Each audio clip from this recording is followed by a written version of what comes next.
लगता होगा कि शायद ये साइंस स्टूडेंट्स का काम है, उनको इस बारे में ज़्यादा पता होना चाहिए, बट सभी सब्जेक्ट्स साइंस के साथ जुड़े हुए हैं। ऐसा नहीं है कि फिजिक्स, केमिस्ट्री, मैथ और बाकी जो साइंटिफिक सब्जेक्ट्स होते हैं सिर्फ वही साइंस है। All subjects are combinedly represent science. Like अगर मैं एग्जांपल लूँ, संस्कृत जो कि साइंटिफिक लैंग्वेज है, और रिसेंटली ही एक डिस्कवरी है जिसके accordingly Sanskrit is the only language जिसको हम 100% ट्रांसलेट कर सकते हैं। क्या आप इस बारे में जानते हैं? ठीक है, sociology, as you know that, अगर हम सोशल नहीं होते तो शायद हम इतनी डिस्कवरीज नहीं कर पाते। हम ये नहीं जान पाते कि एक पर्टिकुलर रीजन के साइंटिस्ट के दिमाग में क्या है, और ना ही डिफरेंट रीजन के साइंटिस्ट कंबाइनली उसी चीज के बारे में सोच पाते। तो obviously sociology is also scientific.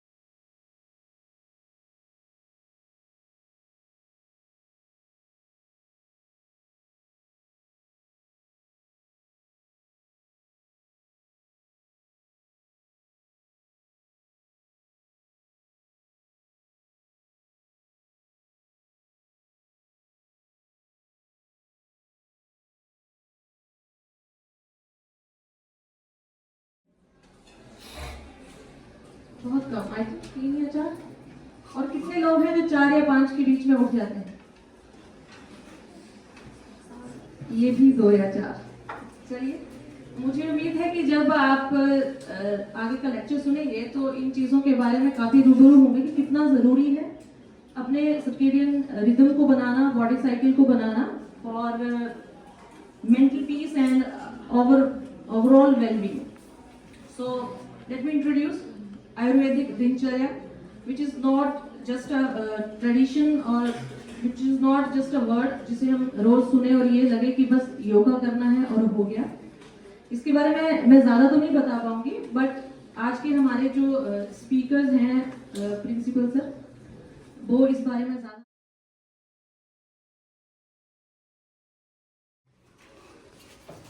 पढ़ाई की बात करें तो आप देखते होंगे कई बच्चे जो हैं वो आपके साथ ही पढ़ रहे होते हैं, स्कूल में पढ़े आपके साथ ही, एक ही टीचर पढ़ा रहा है, घर में भी एक जैसा एटमॉस्फेयर, लेकिन सब स्टूडेंट्स एक्सेल, और कई बेचारे को पास होने के लिए जैसे उन्हें डालने पड़े रहते हैं। और इसी तरह जीवन में भी आप देखेंगे कई बड़े आपको स्वस्थ हृष्ट पुष्ट मिलेंगे, बढ़िया इधर से उधर घूम रहे हैं, और कई आपको मिलेंगे आपको हमेशा कराहते हुए मिलेंगे कि घुटनों में दर्द है, पीठ में दर्द है, और बीमार तो सभी हो जाते हैं। बेटे इस बात को गलत तरीके से ना लें, किसी को भी कभी भी कोई भी परेशानी हो सकती है, बीमार हो सकता है, कोई अस्वस्थ हो सकता है, किसी को कोई भी परेशानी हो सकती है। लेकिन एक आप देखेंगे कि एक हल्का सा डिफरेंस आपको शायद हमेशा नोट करने को मिलेगा कि कई लोग जैसे बहुत बेचारे पीड़ित से रहते हैं, रिश्तेदारी में आप देखेंगे, गांव में देखेंगे, थोड़ा सा एज आपको अगर आदमी मिलेगा, पूछो क्या हाल है, हाल बड़ा खराब है, तो घुटनों में दर्द है, पीठ में दर्द है, डायबिटीज है, ब्लड प्रेशर चढ़ा हुआ है।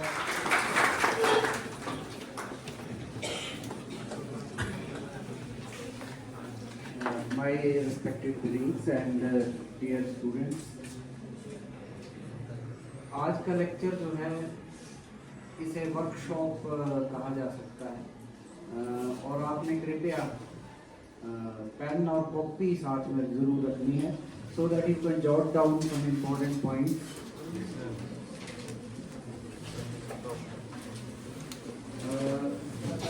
मैं हल्की सी जो जहाँ पे बात करने जा रहा हूँ उसकी भूमिका आपको बता देता हूँ कि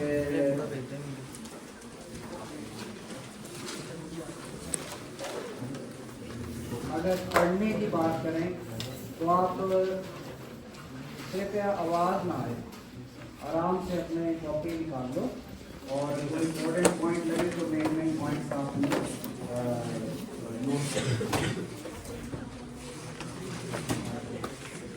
आप मेरे ख्याल से सारे ही कम से कम 12-13 साल की पढ़ाई कर चुके हैं, अलग अलग आपने सब्जेक्ट पढ़े, अलग अलग टीचर्स ने आपको पढ़ाया। लेकिन हमारे एजुकेशन सिस्टम का एक प्रॉब्लम क्या है कि पढ़ते तो बहुत कुछ हैं, लेकिन ये बहुत कम पढ़ाया जाता है कि पढ़ना कैसे।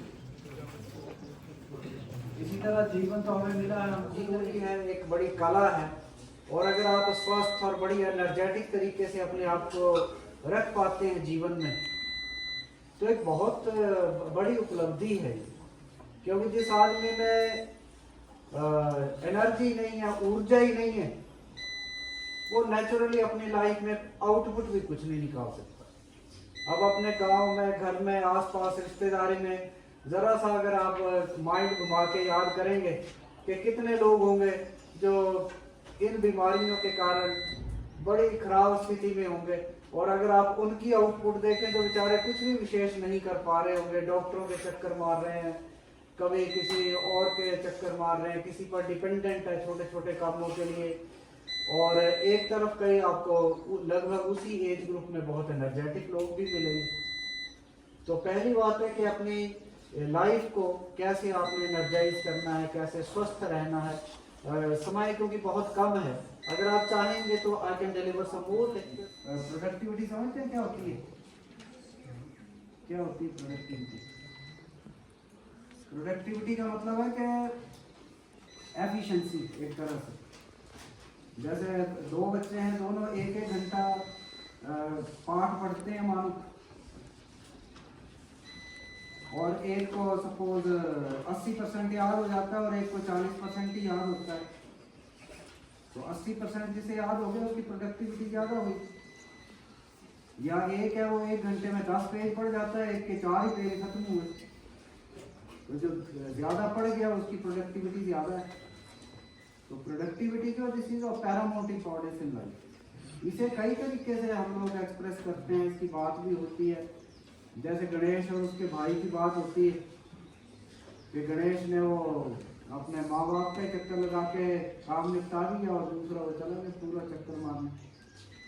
ठीक है, तो productivity, efficiency, these are of very high importance in life. तो पहले हम ये डिस्कस करेंगे, से रिक्वेस्ट है कि प्रैक्टिस पैनल से थोड़ा सा मुझे हेल्प कर दें। आजकल जो सबसे बड़ी समस्या आ रही है, हमारा जो लाइफ स्टाइल चेंज हो गया है। लाइफ स्टाइल मेरे ख्याल से लगभग 100-200 सालों से ये बड़ी रेवोल्यूशनरी चेंजेस स्टार्ट हुई, और अभी 8-10 सालों से तो बहुत ही ट्रिमेंडस चेंजेस आई। मोबाइल आ गए, और ये इससे हमारा लाइफस्टाइल इतना अब चेंज हो गया है टेक्नोलॉजी के एडवांसमेंट के कारण, कि जो हमारा नेचुरल लाइफस्टाइल था वो समाप्त हो गया। उसके कारण ये जो डिस्कनेक्ट हुआ नेचर के साथ, उसके कारण हमें बहुत सारी बीमारियों से हम ग्रसित हो गए, एनर्जी लेवल डिप कर गए। और छोटे छोटे बच्चे देखते हैं कि चश्मे लगाए घूमते हैं, पता लगा 6ठी क्लास का बच्चा है और चश्मा लगाए घूम रहा है। आप भी अभी बहुत यंग है, लेकिन आपकी एज के भी कई बच्चे मैं देखता हूँ कि चश्मे लगाए घूमते हैं। ऐसा नहीं होना चाहिए। भगवान ने जो हमें शरीर दिया है वो परफेक्ट समझो ऑलमोस्ट बना के दिया है। आंखें भी दी हैं तो इसी हिसाब से कि जितना कि हमारा लाइफ स्पैन है उसमें हमारा गुजारा चल जाए, लेकिन यहाँ तो 8-10 साल में बस हो जा रही है। तो कारण क्या है? नेचर से हम डिस्कनेक्ट हो गए। आयुर्वेद क्या है? आयुर्वेदिक दिनचर्या, I am not Ayurveda acharya, मैंने कोई आयुर्वेद की डिग्री नहीं है मेरे पास। I just collected some knowledge on these subjects. पहले अपने लिए मैंने नॉलेज गेन किया था, बट समहाउ आई फाउंड कि लोगों ने इस नॉलेज को बहुत अप्रिशिएट किया। एक दो बार एक दो जगह जब मुझे प्रेजेंट किया मैंने, तो lot of appreciation was received. So I decided कि मैं अपने बच्चों को भी ये नॉलेज दूं ताकि वो अच्छा जीवन जी सकें, बढ़िया जीवन जी सकें और पढ़ाई में भी एक्सेल कर सकें। समय तो बढ़ा नहीं सकते, वो सबको 24 घंटे दिन में मिलेंगे, लेकिन उनका यूज कैसे किया जाता है, दिस इज इम्पोर्टेंट। तो आयुर्वेद जो है, वैसे तो मेडिकल साइंस को ही आयुर्वेद बोलते हैं। आयुर्वेद का मतलब है साइंस ऑफ लाइफ। तो हमारे संस्कृत भाषा का, हमारी प्राचीन भाषा का ये शब्द है मेडिकल साइंस के लिए। तो पुराने समय में मेडिकल साइंस बाकी साइंस की तरह इतनी एडवांस तो नहीं थी। Basically it was observational science. उस समय आज के तरह के लैब्स और बड़े डीप लेवल पे एक्सपेरिमेंट्स तो नहीं होते थे कि कोई छोटे छोटे वो एटम और न्यूक्लियस के अंदर जाके झांक ले रहे हैं आज साइंटिस्ट, वैसा नहीं था। It is basically observational science के कुछ बड़े हमारे जो संत मुनि ये लोग थे, स्कॉलर लोग थे, उन्होंने ऑब्जर्वेशंस की और उनके आधार पर कुछ चीजें डेवलप की। लेकिन वो आज के डेट में भी इतनी बढ़िया है, मुझे इतनी बढ़िया लगी, और जिनसे भी मैंने ये चीजें डिस्कस की, they like it so much कि आई एम कॉन्फिडेंट कि यू विल आल्सो बेनिफिट। तो इसमें सबसे पहले ये दिनचर्या यानी कि डेली रूटीन कैसा होना चाहिए। जब ये समझ लो कोई 500, 700, 800 साल पहले आदमी था तो उसका डेली रूटीन वो सेट ही था आयुर्वेद के अनुसार। लेकिन अब कई चीजें ऐसी चेंज हुई है कुछ समय से। जैसे मानो आप इमेजिन कीजिए कि आज से सपोज 400-500 साल पहले 9 बजे कैसी स्थिति होती होगी। रात को 9 बजे चारों तरफ अंधेरा है, बिजली तो थी नहीं उन दिनों, तो लोग सो जाते थे 9 बजे। अब 9 बजे कोई सोता हुआ मिलता है आपको, या 8 बजे? कोई भी नहीं। बाहर अंधेरा है लेकिन अंदर लोगों ने बल्ब जलाया है। बल्ब जलाया है, चाहे पढ़ रहे हैं, चाहे मोबाइल देख रहे हैं, चाहे कुछ रसोई बना रहे हैं, कुछ भी कर रहे हैं। कहने का मतलब है जो नेचर के साथ एक डिस्कनेक्ट हमारा जो है हो रहा है इन सारे फैक्टर्स के कारण। ये तो बिजली का तो काफी पुराना फैक्टर है जिसके कारण ये डिस्कनेक्ट जो है हुआ। अब लेटेस्ट डिस्कनेक्ट तो और भी आ गए हैं।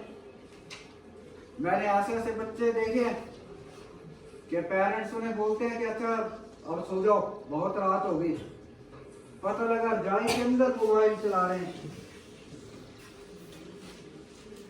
आप में से पता नहीं कितने, लेकिन मैं 2-3 को जानता हूँ जो मेरे परिचय में है, जो उन्हें पेरेंट्स ने सुला दिया और वो मोबाइल जेब में डाल के और रजाई के अंदर मोबाइल चला रहे हैं। वो सो नहीं रहे, उन्हें रेस्ट नहीं मिल रहा। तो ये सारा जो डिस्कनेक्ट नेचर से हुआ है, इसके कारण सारा हमारा बॉडीली फंक्शंस बिगड़ रहे हैं, हेल्थ खराब हो रही है। और mental health, this is also part of our overall health, इसलिए भी ध्यान रखिए। तो पहले हम समझते हैं कि हमारा जो नेचुरल लाइफस्टाइल है वो क्या है। तो आयुर्वेद में थोड़ा सा इन सब चीजों को समझने के लिए, इस सारे नेचर और हमारा जो ये नेचुरल लाइफस्टाइल है, इसे एक्सप्रेस करने के लिए कुछ एक इन्होंने एब्स्ट्रैक्ट कंसेप्ट्स डेवलप किए। थोड़ा सा शुरू में सुनने में आपको अटपटे लगेंगे, नए लगेंगे, शायद आप परेशान होंगे क्या मतलब हुआ इनका, लेकिन इनका जो प्रैक्टिकल और कंक्रीट यूज है दैट इज ट्रिमेंडस, और समझने में इतने कठिन भी नहीं होंगे। और I will explain them in very layman's language, तो आपको ताकि कोई परेशानी ना हो समझने में। मैं इसे 2-3 भागों में डिवाइड करूंगा। आज जितना समय होगा ठीक है, बाकी की चीज़ें अगर आप समय देंगे, if you like, then we can spend some more time also. तो सबसे पहले कि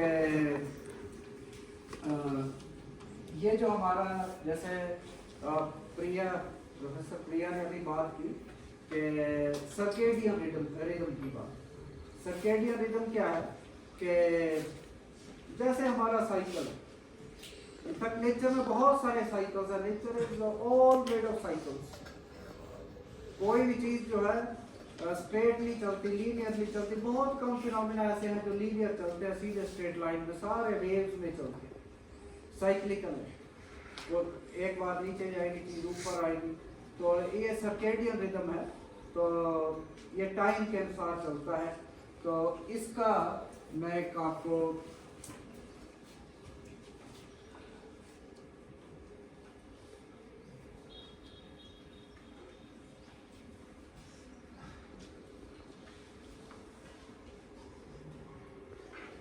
ये जो ऊपर वाला हाफ है, इसे आप समझ लीजिए ये डे है आपका, और नीचे वाला जो है नाइट है। ठीक है, ये अप्रोक्सीमेटली मान लो कि 6 AM है and this is your 6 PM। यानी मैं एवरेज डे और नाइट की बात कर रहा हूँ। अदरवाइज रियल में आपका कभी दिन बड़ा होगा, कभी छोटा होगा, लेकिन ऑन एन एवरेज 12-12 घंटे का दिन है। तो 6 AM पे ये सनराइज हो रहा है। ठीक है, ये सनराइज हो रहा है, और यहाँ पे 6 PM पे सनसेट हो रहा है। दिन कितने बजे शुरू होता है? रात को 12 बजे। ये अंग्रेजों का कंसेप्ट है। हमारा जो हमारे जो कल्चर है उसमें दिन शुरू होता है सूर्य के साथ। सूर्य उदय होगा तो नया दिन शुरू होगा। इसलिए हमारे व्रत में होते हैं, लोग कई बार सुबह खा लेते हैं खाना, सुबह खाना खा लेते हैं कि 5 बजे खा लिए, और वो व्रत माना जाता है। क्यों? क्योंकि व्रत शुरू होगा सूर्योदय के साथ, और सूर्यास्त तक जो है हमारा दिन चलता है, और इसके बाद ये रात है। तो ये 12 घंटे का पीरियड जो है ऊपर भी और नीचे भी, this is divided into 3 parts.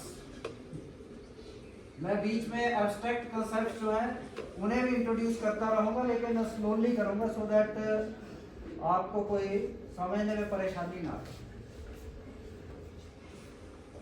ठीक है, ये जो पहला पीरियड है इसे कहा जाता है कफ। मैं हिंदी में लिख रहा हूं। इस पीरियड को कफ बोला जाता है, कफ काल।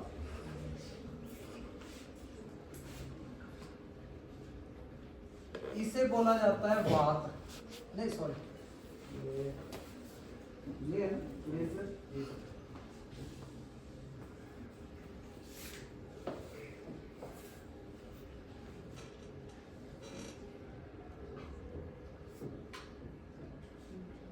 ये पित्तकाल है, और ये वात।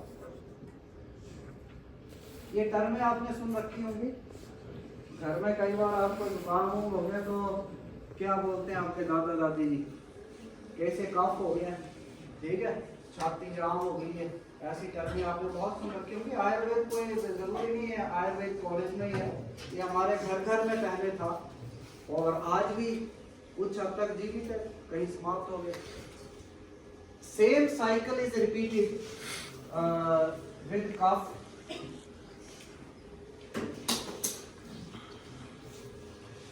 and then पित्त। ये इसी ऑर्डर में आएंगे, और ये वात।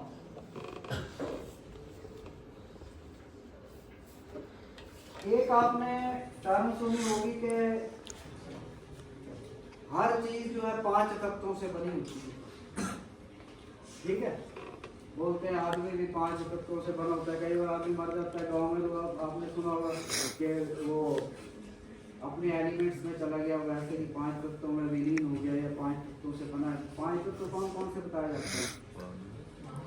5 तत्व है आकाश, वायु, अग्नि, जल और पृथ्वी। ठीक है, तो जैसे अब साइंस में तो आप बहुत सारे एलिमेंट्स देखते हैं अलग अलग, कोई कई तरह के, आपने 100 से भी ज़्यादा एलिमेंट्स साइंटिस्ट ने ढूंढे हैं, लेकिन उस समय ऑब्जर्वेशनल साइंस थी। हमारे जो ऋषि मुनियों ने ऑब्जर्व किया नेचर को, तो उन्होंने 5 मेन तत्व देखे कि आकाश है। आकाश का मतलब एम्प्टीनेस, खुली स्पेस। जब वो देखते हैं उन्हें लगता होगा ये भी एक बड़ा इंपॉर्टेंट फैक्टर है, खुला, हर चीज खुली स्पेस है। रात को आप ऊपर की तरफ देखें तो कितना विहंगम दृश्य दिखाई देता है, सितारे हैं, लगता है ऊपर तक अनंत तक चला गया। ठीक है, वायु, वायु क्या है? मूवमेंट, तेजी, हवा। अग्नि समझ सकते हैं, हॉटनेस, आग।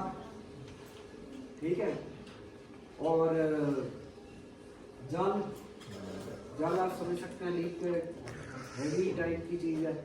और 5वां अर्थ, अर्थ का मतलब है कोई भी आप समझ लीजिए बिल्कुल हैवी चीज, metal, rock, these are examples of earth. अब ये जो है 5 महाभूत बोलते हैं, यानी कि 5 basic elements, fundamental elements of creation. इनसे, इनके अलग अलग कॉम्बिनेशन से, 5 के अलग अलग कॉम्बिनेशन से ये 3 तरह की टेंडेंसीज बनती हैं, 3 तरह की एनर्जीज, या 3 तरह की आप बोल लीजिए फोर्सेस, या 3 तरह की टेंडेंसीज, जिनका नाम दिया गया कफ, पित्त और वात। यानी कि बेसिकली कफ, पित्त एंड वात आर, आप लिख लीजिए क्योंकि आपके लिए नए टर्म हो सकते हैं, तो बाद में समझने के लिए आपको आसानी रहेगी कि क्या है ये चीजें। दे आर बेसिकली एनर्जीज और फोर्सेस और टेंडेंसीज। एग्जैक्ट वर्ड इनके लिए देना मुश्किल है क्योंकि एब्स्ट्रैक्ट है, लेकिन कुछ एक जो जिनसे एक्सप्रेस किया जा सकता है इन चीजों को कि क्या है ये चीजें, को पूछे तो they are basically tendencies, energies और forces that are made up of some combination of these panchabhutas. जैसे ये आकाश और वायु, आकाश और वायु जब मिलते हैं तो दे गिव बर्थ टू वात टाइप ऑफ टेंडेंसीज, वात type of energy. Similarly Pith is given by, generated by fire and water, and Kapha is generated by water and earth। ठीक है, अब इनकी हल्की सी नेचर आप देखेंगे इन पंचभूतों की, तो आपको ये जो 3 टेंडेंसीज है इनका भी आभास हो जाएगा कि कैसी टेंडेंसीज है, कैसी एनर्जीज है। वात कैसी हुई? It is made up of Akash and वायु। आकाश कैसा होता है? एम्प्टी, खुला, विहंगम। और वायु कैसी होती है? फास्ट, स्विफ्ट, यहां से यहां हवा जा रही है। ठीक है, तो उस टाइप की जो एनर्जी है, उस टाइप की जो फोर्स है, टेंडेंसी है, दैट इज कॉल्ड वात। और पित्त क्या होगा? पित्त कैसी एनर्जी है, टेंडेंसी है? आग की तरह। It is made up of fire, mainly fire and water, आग की तरह। और ये हर जगह अवेलेबल है, आदमी की बॉडी में भी ये चीजें अवेलेबल है, नेचर में अवेलेबल है, सब जगह। बॉडी में कहाँ अवेलेबल होती है? जैसे आपने एक टर्म सुनी होगी, जठराग्नि। जठराग्नि क्या होती है? पेट के अंदर जो डाइजेस्टिव फायर है, जैसे आप खाना खाते हैं तुरंत पच जाता है, वो क्या है? एकदम मेटाबॉलिक वो रिएक्शन हो रहे हैं, केमिकल रिएक्शन अंदर, और खाना पच जाता है। वो फायर तत्व हो गया, अग्नि तत्व। ठीक है, तो ये दो तत्व जब मिलते हैं तो पित्त बनता है। तो पित्त को आप आग से समझ सकते हैं कि आग की तरह की टेंडेंसी पित्त है। हवा की तरह की टेंडेंसी वात है, नाम भी वात वायु को बोलते हैं। और kapha is made up of water and earth. Earth का मतलब बड़ी चट्टान, पानी, ये कैसी चीजें हमेशा नीचे को जाती हैं, दबा देती हैं। ठीक है, हवा तो आपने पतंग उड़ाया झट ऊपर ले ली, लेकिन पानी और ये क्या करते हैं, रॉक, ये दबा देंगे किसी भी चीज को। तो कफ जो है, कफ कैसी टेंडेंसी है, हैवी, दबाने वाली। ठीक है, तो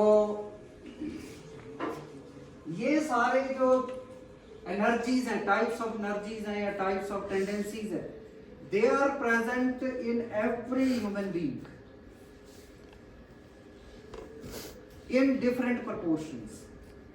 जैसे मेरे अंदर जो है तीनों चीजें होंगी, कफ भी होगा, पित्त भी होगा, वात भी होगा, लेकिन प्रोपोर्शन जो है कोई खास प्रोपोर्शन होगा। जैसे मेरा जन्म हुआ है तो मेरी खास उस कॉम्पोजिशन है। जैसे हो सकता है मेरा कफ जो है दैट इज सपोज 40%, जो पित्त है दैट इज से 25%, एंड वात इज कितना बच गया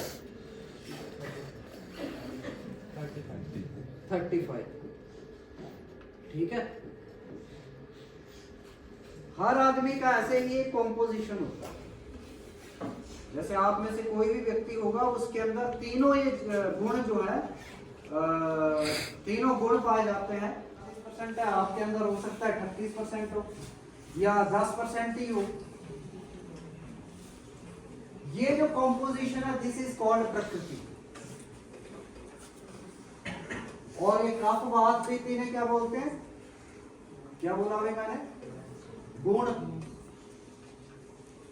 लेकिन आयुर्वेद में इन्हें गुण नहीं बोला जाता। आयुर्वेद में इन्हें कहा जाता है, ये कफ वात पित्त जो है, ये अलग अलग जो है, इन्हें बोला जाता है दोष। ठीक है, और ये जो कॉम्पोजिशन बना हमारा, इसे बोला जाता है प्रकृति।